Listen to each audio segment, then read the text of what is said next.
Hello, long time no see. I moved recently, and so I haven't really been recording very much. In going through several life changes, the books that I've been reading lately have been the things tethering me to this world. So, like, going through a big transitionary period, like for me over the past couple months, like a lot of things have been changing, but the book that I was reading throughout it, or like the books, um, stay the same for the couple of weeks that I take to read them. And that's been like the best thing in my life right now. And sometimes, is that sad to say? I don't know. I hope that doesn't sound sad because it doesn't feel sad. It feels like it's something that's really like special and that I'm super grateful to have. And I can't even imagine like how I managed to go through like all the changes that I've gone through in like my previous years without reading so much. Because I don't know how I would have kept it together the last couple of months if I didn't have those books I was reading and some music too. I'm going to talk about a little bit of music. So, yeah, I thought that I could just talk about some of the books that I've been reading lately, that I've been loving, things I'm still reading. I don't really know. Just talk about a little bit of everything. Whenever I make one of these videos that kind of has zero plan, I end up loving these videos the most and like rewatching them. It's nice to see where I was in my life. This isn't going to be chronological or anything, but what's just like on my mind and heart right now is Belladonna. Belladonna is a trilogy by Adeline Grace. It's a YA romance fantasy. It's very gothic. So I read the first Belladonna book last year, I believe. Hold on. Always gotta consult the trusty reading journal to see when it is I actually read things, which, by the way, I just filled up the last spot. I guess I should color this in. Hold on. The blue is so light you can hardly see it, but wow. It's September 30th, so it took me a year and 9 months to fill up all of these books. Which is, I think there's 9 on each row. So there's 8 rows, 8 times 9, 72. Okay, let's do the math. Took me 21 months to read 72 books. So 72 divided by 21. That means my average was 3.4 books a month, which I'm happy about. That's pretty good. That's so exciting that I just got to do that. Anyways, I was looking for Belladonna. Oh my gosh. I'm realizing I read Belladonna in September of last year too. That's crazy. I didn't do that on purpose, reading it like pretty much exactly a year apart, reading the first Belladonna book, and then I started Foxglove, which is book 2 in the series, and finished the series with Wisteria this month. I read both of those in September. Wow. So, like, exactly 1 year. That's crazy. Yeah, so I read the first book a year ago, and I thought it was okay. I really, really liked the gothic vibes of it, but it's also a mystery. I forgot to say that. So it's like romance, fantasy, mystery all together. And I really didn't like the mystery part of it, which I tend not to like mysteries. I've yet to read a mystery that I really, really like. That's just not my genre. So I thought that I wasn't going to continue on with it. So before I read Belladonna, yeah, I was reading some pretty like literary books and I wanted to read something just like fun and a good time. And I guess I remembered the autumnal vibes of Belladonna, so that made me want to go back to the series. So I read Foxglove and Wisteria and I really loved both of them. Still wasn't crazy about the mysteries in either of these, but they're like, it's whatever. I read them for the romances and for the fantastic gothic atmosphere. It's kind of like a spooky Bridgerton, almost like the aesthetic of it. Our main character Signa cannot die. So she's died many times actually throughout her life, but every time she dies, she sees like the manifestation of death, like the Reaper, and then she ends up coming back. So she died like a bunch of times as a child and then as a teenager, and now she's an adult, and people keep dying around her. Like she basically is like summoning death everywhere she goes, and she hates him for this. She's like, why do you follow me around? Why won't you just let me die? Why do you bring death like everywhere I go? So they have like a really terrible relationship. And in the very first book, her guardian dies because of the death that's following her around. And so she moves to this new manor and she meets some of her distant relatives there. It just progresses from there. I think that each of the books got better than the last one, which I'm really happy about because as I did enjoy Belladonna, but part of me was a little bit worried that it would just get worse with each book. So I didn't have super high hopes when I went into Foxglove, which I guess was the right move because with low expectations, they were like really highly surpassed. I think my favorite of the trilogy was the last book, Wisteria. Like I said, I think like each one was just better and better. I would love to reread Belladonna, like the very first book, and experience the love story in the first one, knowing like all that I know now at the end of it, like from a hindsight perspective. There is a novella actually coming out called Holly in November, which I'll definitely read. I don't know if I'll read it in November or if I'll be in the middle of other stuff, but I know I will read it at some point. Okay, moving on. We're going backwards a little bit. In the beginning of August, I moved from upstate New York back to my hometown. And when I first got here, I was spending a lot of time in the library. And the first book that I checked out when I got here is called Acts of Service by, I think it's Lillian Fishman. And that book was really great too. I can't remember the main character's name, but she basically gets involved as like the third member of a pre-existing couple, which she meets online. And it's a lot about power dynamics between men and women and heterosexual and homosexual relationships, because each member of this throuple has a different identity, and the ways that these identities work amongst each other was very interesting. Really, there's not a lot that's going on in the plot. It's really just these three people keep meeting over and over again in different situations, like at restaurants, in one person's apartment, which the dynamic shifts a lot depending on whose apartment that they're in and like who's kind of in power in that situation, how their relationship works when it's just two of the members of the couple together versus all three of them, and when they're alone, and how the secret life that they have going on between just the privacy of the three of them bleeds into and affects their like outer lives and their relationships with like the general world around them. This book left me with a lot more questions than actual like themes, which I really, really liked. I loved this book. And some of those questions, I guess, were, is our true self the inner self that very few people see, or the outer self that everybody sees? Do those two have to be the same?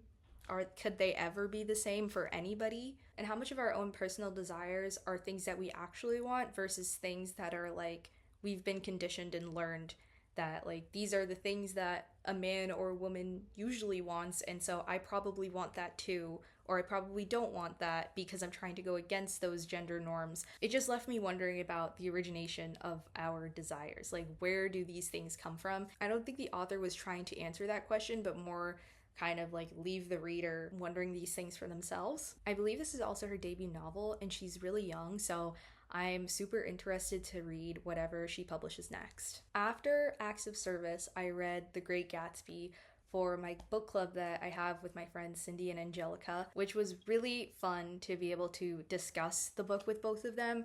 I think we had a chat at the halfway point about, and then at the very end of the novel, which I think was really good because it's a pretty short book. If you like Donna Tartt, you will love F. Scott Fitzgerald's writing. I think he's even on like a list, I know he is actually, that Donna Tartt has published. If you look up like Donna Tartt's favorite books, or maybe books that she was reading when she was writing The Secret History, if you like The Secret History, The Great Gatsby is on that list. Or at least F. Scott Fitzgerald is, for sure. Maybe it was one of his other books, but I'm pretty sure it was The Great Gatsby. The way that he writes, you can see a lot of inspiration that Donna Tartt has drawn from him in terms of prose and also in characterization. I'm not going to give a full synopsis because it's such a popular book. I actually haven't seen any of the movies, which maybe I'll do tonight because I've been watching quite a lot of movies lately. I just recently rewatched all 3 High School Musicals, which was fantastic. It feels good to finally like have that box checked of like important American novels, because I feel like I've been missing a lot of references to that novel in particular. After that, I randomly read Guardians of Ga'Hoole, The Capture, which is book 1 in a middle grade series that is about anthropomorphic owls. Why, you may be asking, I read this. Great question. I had a phone call scheduled with my friend Evan, who had read one of my favorite books, Stoner by John Williams, about 3 years ago. And after he read Stoner, he recommended The Owl book to me as his like favorite book from his childhood, and I never read it. and I've felt guilty about it for the last 3 years. And we don't catch up very frequently. It happens maybe like once or twice a year. So I thought that for this catch up, I would finally read Guardians of Ga'Hoole. And it was a very short audiobook. I think I read it in like a day and a half, or maybe just one day while I was at work and I had nothing to do. I just had the audio in and was listening the whole time. And it was actually really fun. And everybody who I've told about this book since then, I've described it as like 1984, but with owls. It's very dystopian, like Big Brother is watching you, kind of a cult. Like this owl falls out of his nest and gets abducted by these owls who are pretty much in a cult and is like trying to resist being indoctrinated and brainwashed by the cult for the entirety of the book and like planning his escape. I feel like if I had read this book as a child, I would have loved it even more and probably read far further into the series. As an adult, I haven't thought about it much since I read it, but it was just like a really fun thing to do for a day. Like, it's nice to just get like super absorbed in a story for one single day and have it be like an in and out sort of thing. So that was a really fun time to listen to. And then this is the only book that I actually physically have. This is 9 Stories by J.D. Salinger, which is a collection of 9 short stories. Forgot my bookmarks in here, libraries rock. So true. I really love these tiny mass market paperback editions of Salinger's books, which I'm so happy that I also found this one of Catcher in the Rye, because this is what Cindy, Angelica, and I are reading for our September book club pick, which honestly it's going to be more like September, October, because none of us are finished with it, and it's the last day of September right now, and I'm like halfway through it. I read 9 stories. Really, this took me like 3 months to read because I read like half of the stories in a very short period of time, like maybe over a week in like July. And then I put it down for a long time, and then I read like one story like every 2 or 3 weeks throughout August and September, or just August actually, because I finished this in August. So when Cindy did say that she was interested in reading Catcher, I was really excited about it because I knew I loved this one so much. Reading 9 Stories by J.D. Salinger totally changed what my understanding of a short story is and like what can be accomplished in a short page count. There was something that my professor had said when I was in a class called The Short Story at university. She said that the ending of a short story should leave you feeling like you need to read the story from the beginning again, now that you know what you didn't know from the start. And when I was reading the short stories that she would provide to us, I was still, I never really got that feeling, I guess a little bit sometimes, but every single story in 9 Stories, like you get to the end and something like gut-wrenching or like show-stopping happens where you're just like, wait, what? That's the end of it? Oh my gosh, that changes everything. And you immediately want to go back and like read it with like this fresh perspective. I just loved it. I think my absolute favorites were Uncle Wiggily in Connecticut and For Esme with Love and Squalor. Probably For Esme with Love and Squalor is like my favorite one. But I also really loved Just Before the War with the Eskimos. That was also really good. Really, every single one of them. Like, I think you could just look up these stories and like read separate ones. You don't have to read them as a collection. That's absolutely not necessary. And I don't really think the order that you read them in matters either. Pick a short one, any one that sounds kind of fun to you if you're interested in Salinger, and just like read one of his short stories, because I think he is like so good at it. And now as I'm reading Catcher in the Rye, he's still just so good. He's such a great writer. He's just able to capture human behavior so well. Literally from the first page that he'll introduce a character to you, you know like immediately like what type of person they are from how he describes them. Hold on. Maybe I've got something underlined in Catcher. Okay, I literally wrote here, quick, effective characterization. This one is in Catcher in the Rye, and this is our main character describing his roommate. All of a sudden, the door opened, and old Stradlater barged in a big hurry. He was always in a big hurry. Everything was a big deal. He came over to me and gave me these 2 playful as hell slaps on both cheeks, which is something that can be very annoying. Listen, he said, you going out anywhere special tonight? I feel like I have a perfect image of this guy already in my head. We all kind of know somebody who's like moves around really quickly and is like boisterous and takes up the room. And as you get to know his roommate a little bit better, like over the course of the conversation, he absolutely is that type of person who's just like really comfortable in their skin and just like big. Not even physically, but just like personality wise, just big and expansive. So I just love Salinger's writing. I love how he can take like really simple situations and show the complexity and depth of human emotion that can come from something so simple. Okay, lastly, I just want to mention some things that are not books that I've been loving. The Tortured Poets Department by Taylor Swift. I love this album. And her newest album, The Life of a Showgirl, is coming out this week on Friday. And they're having like a movie screening release party.